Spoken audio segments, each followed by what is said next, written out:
leave IBM and I go to Lotus. I became an executive at Lotus up in Cambridge. 2 years into that job at Lotus, I get a letter in the mail from Bob Smith.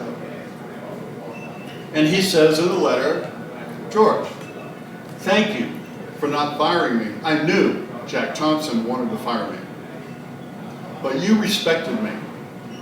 You gave me the opportunity to do something valuable. And I just wanted to say thank you for doing that.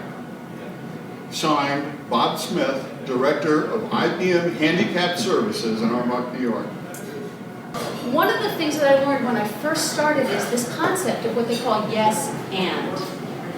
This whole notion that instead of saying yes but, and then listing all the ideas of why something wouldn't work, that there was this other way of thinking, which was yes and. Like you say, I want to build a skyscraper, and I go, that's an awesome idea.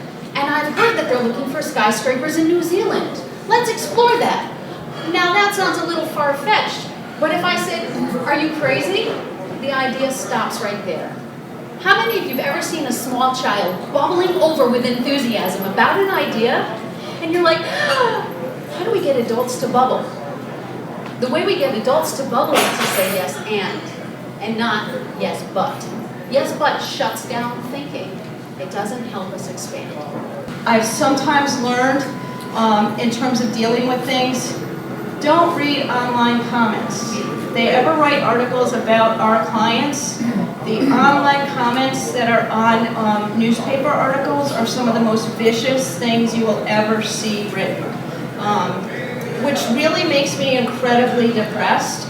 But what I have learned is that sometimes you will actually see some people be really empathetic and understand other people's lives and realize that any of us could end up in that same situation. A lot of us, any of us can be 1 paycheck, 2 paychecks away from being poor. But it's amazing to me how some people really don't realize that that's the case.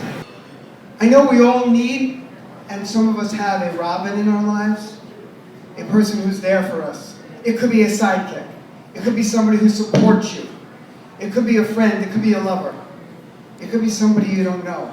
But I think it's important not only that we have these people in our life, but I think it's important that we all go out and find that one person who could be that Robin in our lives. Because I'm looking down, and below me, there's a forest. Now, we've been told don't go into the forest, like I have any choice here. Next to the forest, there's a whole bunch of planes parked. I do not want to land on a plane. That doesn't sound like fun. Neither does the trees, which can puncture you. And right at the end of the forest, there's this lake. So what am I going to hit?